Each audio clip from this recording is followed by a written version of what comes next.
Have you ever felt that unsettling sense of panic when someone tries to get close to you, even if they seem kind, caring, and genuinely interested? It's like you want intimacy on the surface, hugs, connection, shared laughs, but something deep inside holds you back. You feel a flutter in your chest, a nervousness in your stomach, and an impulse to bolt out the door. Maybe you keep conversations shallow. Perhaps you find little excuses to avoid truly letting someone in. Or you stay busy, always too occupied to meet, consistently canceling at the last minute.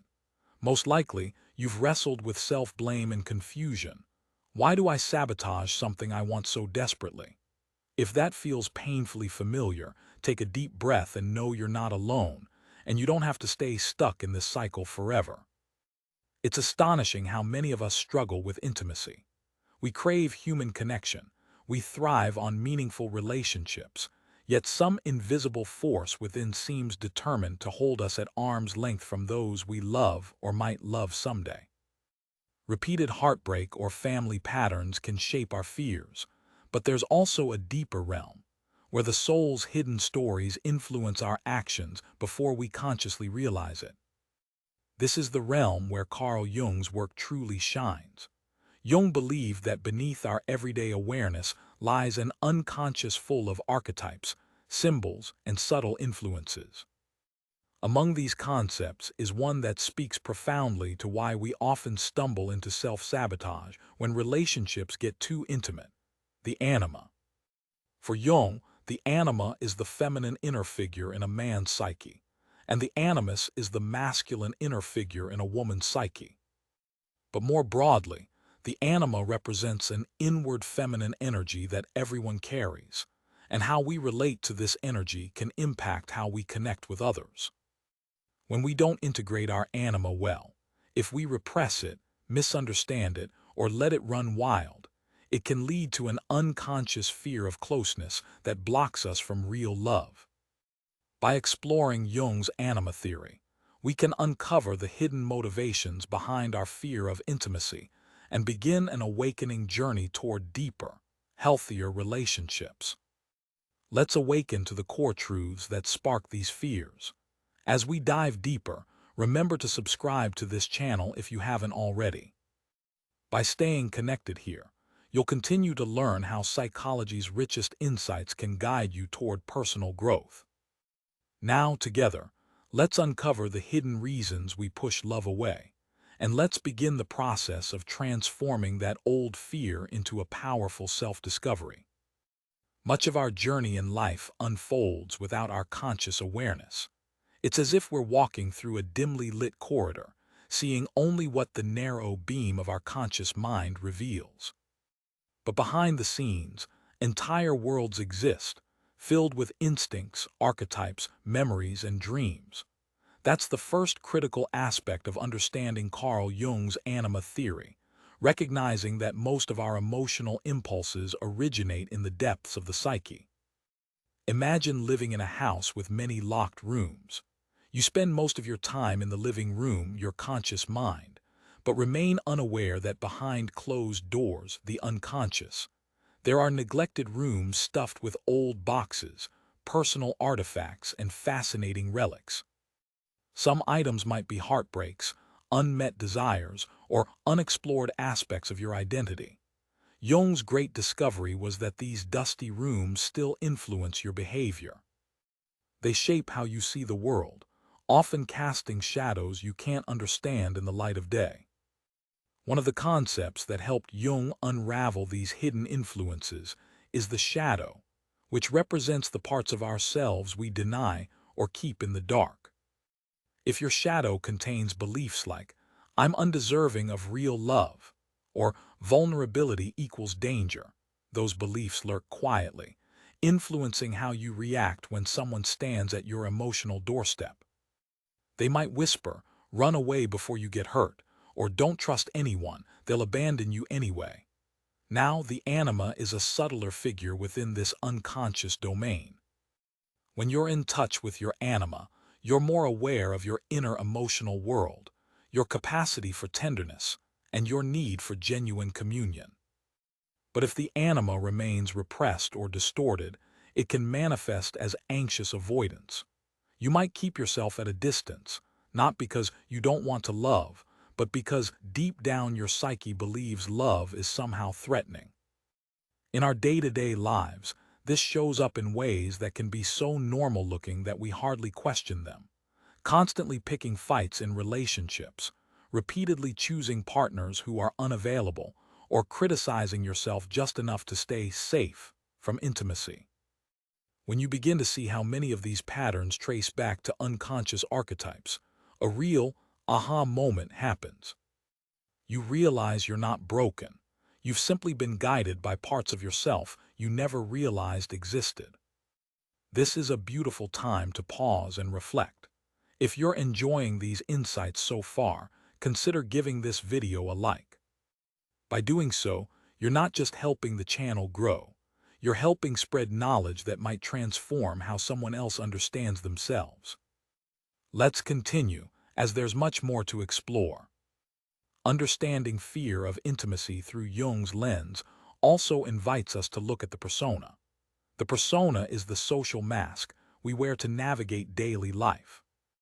You might be known as the confident friend who has it all together, the person who always smiles, jokes, and never shows insecurity. But behind that persona, you could be longing for genuine closeness while feeling chronically unfulfilled. You keep up appearances because that's safer than admitting you're afraid to let someone in. Here is where another aha moment can strike, recognizing that your outward mask might be defending an inward vulnerability. The persona acts like a shield, protecting the raw sense of "I am not enough" that you fear others will discover if they get too close. If you've ever been in a situation where a friend or a partner complimented you, said you were warm, empathetic, or fun to be with, but your internal reaction was disbelief or discomfort, it's likely that the persona and repressed aspects of your anima clashed. The ego wants to maintain a public image of confidence, while the unconscious, containing shame or fear, pushes away any experience that contradicts deeply entrenched beliefs. But this avoidance doesn't only happen in romantic situations. Let's consider a few scenarios. First, imagine you're at a family gathering and people start asking personal questions about your life. If your heart races and you change the subject, you may be inadvertently shielding a deeper part of yourself from scrutiny. Second, consider a new friendship that shows potential for genuine closeness. You might find reasons to avoid one-on-one hangouts and stick to group settings where the conversation remains less vulnerable. Third, think about work environments. A supportive boss encourages you to open up about stress or personal aspirations, but instead of accepting that genuine offer of concern, you clam up and stay strictly professional. In all these cases, the hidden anima might be whispering that closeness is dangerous.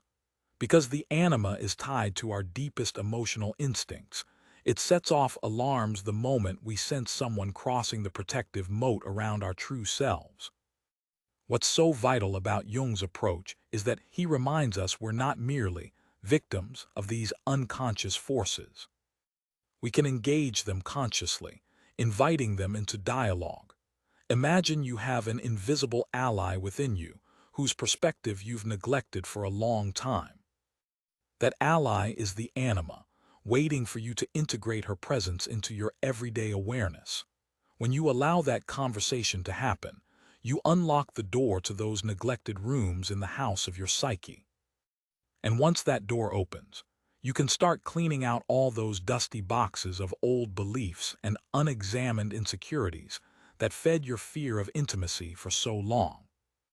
Now you might ask, how do I actually do that? How do I talk to an invisible archetype? Let's move deeper into practice and discover some real-world methods that can usher you into a kinder, more intimate existence. The first step is mindful awareness. When you notice the urge to push someone away, pause and identify the emotion. I feel overwhelmed. I feel vulnerable. I feel terrified. Labeling the emotion is crucial. It brings unconscious feeling to the surface, making it easier to observe and transform. Jung believed that awareness itself is a healing force. Once you bring light to the darkness, it's not so dark anymore. The second step is reflective journaling. You can use journaling as a dialogue tool between the conscious, you, and your inner anima. Imagine you're writing a letter to your hidden feminine aspect, asking, "What are you feeling right now? What do you need?" Then, switch perspectives and respond from that viewpoint. This might feel awkward initially, but it can generate surprising insights. You might discover that your anima yearns for genuine affection, but is still locked in old heartbreak. Or you might find a powerful need for safety that was never fulfilled in childhood, leading you to fear vulnerability in adulthood. A third method is to practice safe vulnerability with people you trust. Start small. You don't have to broadcast your life story to everyone. Maybe you share a little piece of your day that you'd normally keep private. Maybe you express a fear in a conversation with a friend you trust. Notice how it feels in your body to be slightly more open. Often, you'll find that sharing bits of your authentic self fosters the emotional closeness you thought you dreaded. In reality, your unconscious might just be missing the evidence that it's safe to show your true colors. Each safe experiment offers new evidence to challenge old beliefs, gently rewiring your inner programming. By now, you might recognize an uplifting truth. The very parts of you that fear intimacy are also the parts that, once integrated, unlock greater self-love. This is the bright side of Jung's theory. The anima, though feared and repressed, is actually an inner fountain of warmth, compassion, creativity, and emotional intelligence.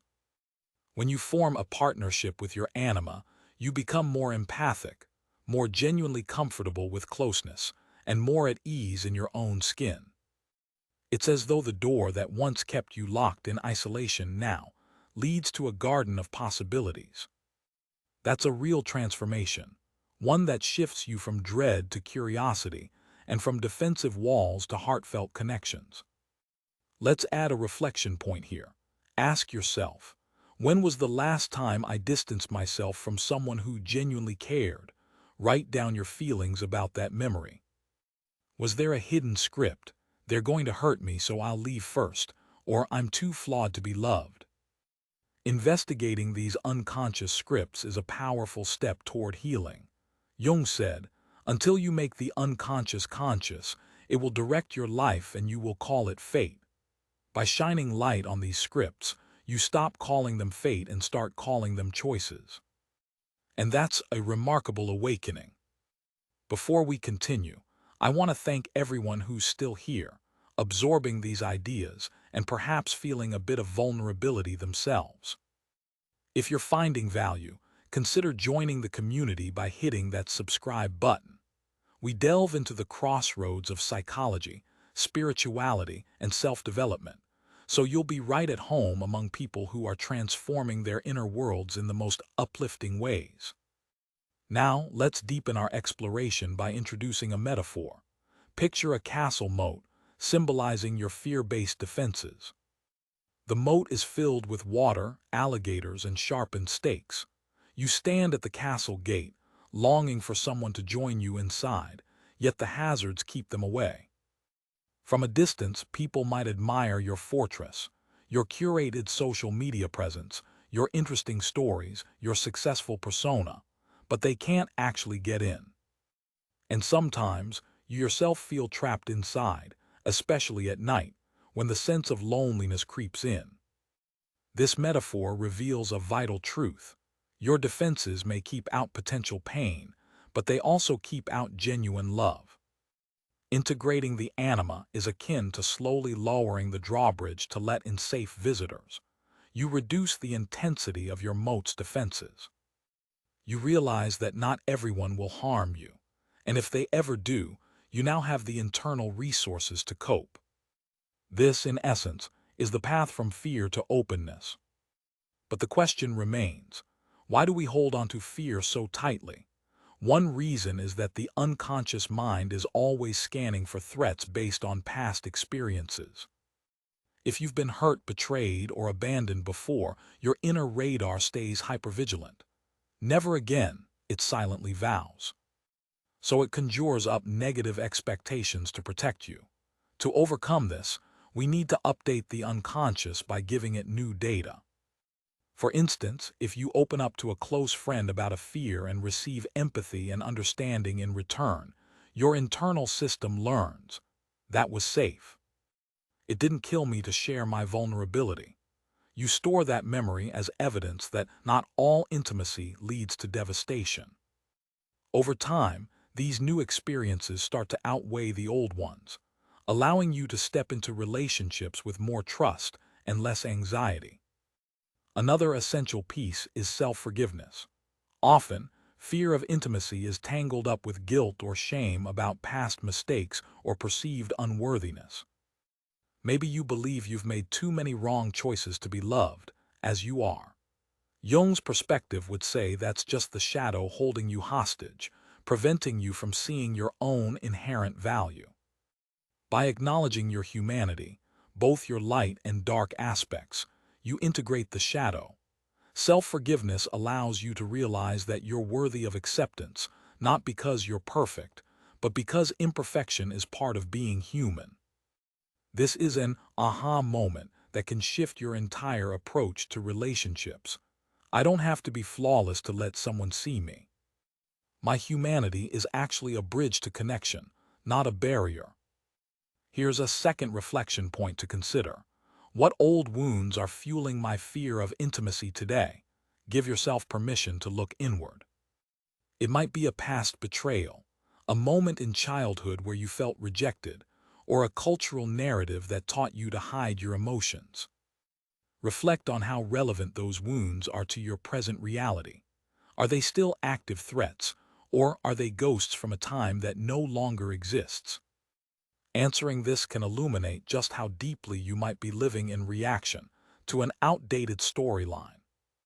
From here, you can take practical steps toward a new reality. A second powerful tool is therapy or counseling, especially forms of psychotherapy influenced by Jungian ideas. A skilled therapist can help you navigate your inner archetypes, interpret your dreams, and uncover the deeper scripts that keep you fearful. Another option is meditation focused on emotional openness. Visualize yourself surrounded by a gentle light, inviting acceptance of whatever you feel. In that state, imagine a conversation with your inner feminine energy, the part of you that experiences sensitivity, intuition, and compassion. Ask it, what do you need from me so we can move forward together? Don't be surprised if a wave of relief or clarity follows such visualizations. You might even experience a sudden insight about why you push people away. This leads us into a third reflection point. How can I show myself compassion in moments of fear? If your immediate response is, I have no idea, or I'm not sure, that's okay. You're acknowledging the gap in self-kindness that might be fueling your walls. Start by cultivating small acts of self-nurturance, like placing your hand over your heart when anxiety about closeness arises or speaking gentle words to yourself. I'm allowed to be afraid, and I'm also allowed to feel love. Over time, these little practices can dismantle the old all-or-nothing defenses, giving your heart the freedom to explore connection again. At this point, you might be wondering if the journey ever ends. Does one fully conquer the fear of intimacy? According to Jung, life is a continuous process of individuation, becoming your most authentic self by integrating unconscious aspects into conscious awareness. You won't arrive at a final destination where fear is permanently gone, but you can certainly evolve to a place where fear no longer rules you. In this sense, healing is not a single event but an ongoing transformation, where each step of self-discovery brings new depth and richness to your relationships. Now, let's bring all these threads together into a concise insight. The hidden reason you fear intimacy often lies in your relationship with your inner anima, the deeply emotional, intuitive, receptive aspect of your psyche. When you repress or misunderstand this aspect, you project those unresolved emotions onto your relationships, leading to avoidance, anxiety, or sabotaging patterns. But when you recognize, befriend, and integrate your anima, you awaken the capacity for genuine closeness, self-compassion, and relational security. Along the way, you'll have many epiphanies, from realizing that your defenses are learned, not permanent, to discovering the healing power of safe vulnerability with trustworthy people. Over time, you'll adopt practices like journaling, therapy, and mindful self-reflection, giving yourself and others the chance to truly connect. With that summarized, how do you apply this right now? First, consider a deliberate experiment. Pick someone you trust, perhaps a sibling, a longtime friend, or a supportive mentor, and share a small vulnerability with them. It could be an admission of a current worry, a personal dream you've never voiced, or a fear you carry about the future. Observe how it feels to be seen and keep that experience in a journal. If it's positive, celebrate that emotional victory.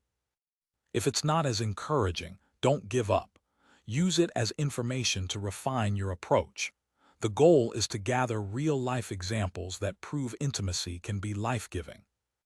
Second, create a daily ritual of inner dialogue, writing or meditating for a few minutes to tune in to your emotional body. Ask, what part of me feels unloved or scared today? Doing this daily gently reconditions the mind to embrace emotional honesty. And third, keep an eye out for the shadow. Notice if you start criticizing yourself harshly or thinking, "I'll never get this right," because that's often the shadow's discouragement. Remind yourself that growth is incremental, not instantaneous. As you apply these ideas, you begin to see the real transformation possibility here. You no longer have to exist behind walls of self-protection. Instead, you can walk in the world with a balanced sense of emotional sovereignty. You know who you are, you understand your triggers, and you have tools to respond to them with compassion. Intimacy becomes less a threat and more an opportunity for mutual growth and discovery. Before we end, if this resonates with you, don't hesitate to join our community by subscribing. Your story, your growth, and your perspectives matter here. Feel free to comment below about how you've navigated fear of intimacy. We learn and grow together. You never know, your journey might be the encouragement someone else needs right now. In closing, remember that your fear is not a permanent fixture. It's a signpost directing you to the parts of yourself that need love and integration.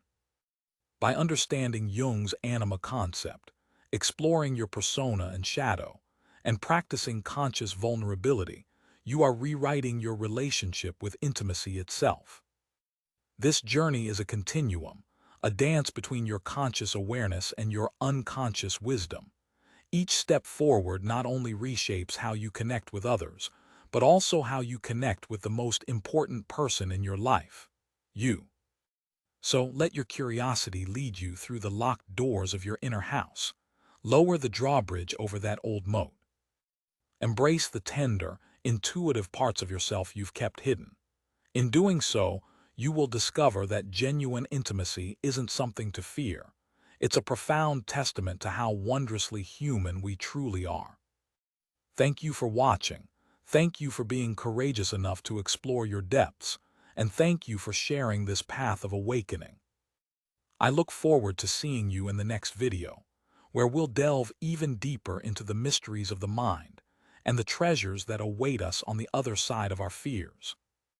Until then, take care of yourself, and remember, the journey inward brings the richest rewards.